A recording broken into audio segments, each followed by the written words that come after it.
Журналисты издания InStyle откровенно побеседовали с Ханде Эрчель обо всем, от женских проблем до климатического кризиса, о ее гармонии с Керемом Бюрсином и кто ее вдохновляет.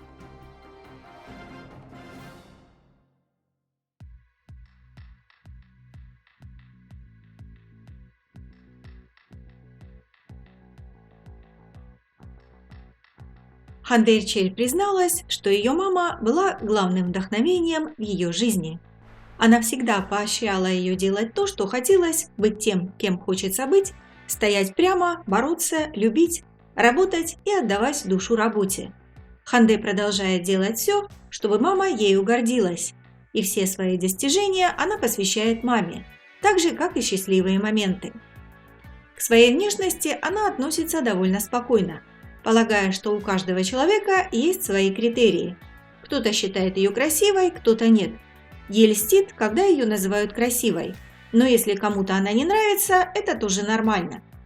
Разумеется, когда вы находитесь в индустрии, которая требует от вас подходить под определенные стандарты внешности, это оказывает серьезное давление. Однако в жизни любого человека есть приоритеты, которые важнее, чем внешний вид или вес. Жаль, что многие зрители не понимают этого и полагают, что внешний вид актера всегда должен быть идеальным. Ханде мечтает о том времени, когда любая женщина может спокойно обходиться без макияжа и стильной одежды, ходить как ей удобно, и это не будет осуждаться или обсуждаться. Поворотным моментом в своей профессиональной карьере она считает сериал «Дочери Гюнеш». После того, как она сыграла Селин, все изменилось. Люди стали узнавать ее. Кроме того, она получила отличный опыт работы на съемках, будучи очень молодой.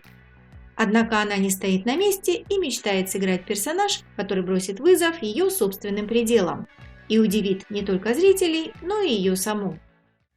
По поводу своего возлюбленного Керема Бюрсина Ханде призналась, что наконец-то нашла человека, который знает и понимает ее лучше всех.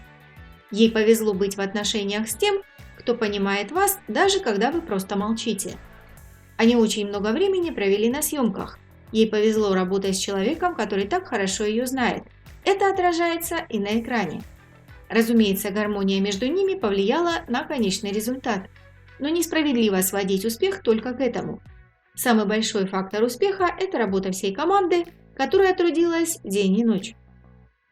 Сейчас Ханде находится в США, где планирует повысить свое актерское мастерство. Нет сомнений, что у актрисы очень много предложений. Однако тот факт, что перед началом новой работы она хочет повысить свой профессиональный уровень, свидетельствует о том, что ее карьера не сведется только к ролям красавиц, дополняющих главного героя. В следующем году Ханде Эрчель может нас сильно удивить. Мы будем следить за развитием событий. Оставайтесь с нами и не забывайте подписаться на наш канал.